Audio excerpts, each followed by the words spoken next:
অদ্ভুত এক খাবারের আয়োজন। তো সামনে আছে কলা পাতা, কলা পাতার উপরে ভাত। তো আজকে হচ্ছে একটা উত্তরবঙ্গের একটা স্পেশাল আইটেম, যেটাকে তারা কি জানি মিঠালি নাকি পিঠালি পিঠালি পিঠালি পিঠালি বা আটার ডাল আরেকটা আছে না, তো এটা সেই জিনিস। কিন্তু এটা তো আমরা ঢাকায় বলি হালিম, পুরো হালিমের মতো আর কি। তো এর মধ্যে কী আছে, তুই একটা নাম বলো। চালের গুঁড়া, মাংস, গরুর মাংস দিয়ে রান্না করে। এই তাহলে এগুলা সরাও, এগুলা পরে, এগুলা ক্যামেরার দরকার নাই। তো আমি যে রেসিপিটা খাবো নিব, এই নিলাম, টেস্ট করি আগে। মনে হয় মজা হবে, কারণ আমরা তো হালিম খায়া অভ্যস্ত ঢাকা শহরে।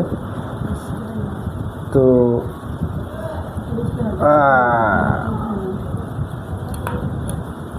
না, হাড্ডি পরে, আগে জাস্ট আমি একটু ট্রাই করে দেখাই ব্যাপারটা কীরকম, জমে কি না। বিসমিল্লাহ। এই তো এটা বেশি করে নেব নাকি?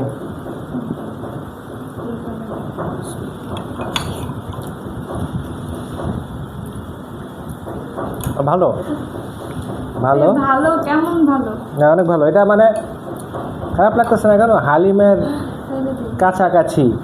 কি যাও রে, দাও রে দাও, হালিমের কাছাকাছি রান্নাটা, কিন্তু মজা আছে। নিচে যদি টাইলস না হইয়া মাটি হইতো তাহলে ব্যাপারটা আর দিও না। হ্যাঁ, খুবই মজাদার। উত্তরবঙ্গের মানুষের একটা স্পেশাল খাবার, খেয়ে খুব ভালো লাগলো, আপনাদের জানাইলাম। তো ট্রাই করবেন ইনশাল্লাহ। ভালো থাকবেন সবাই, ধন্যবাদ।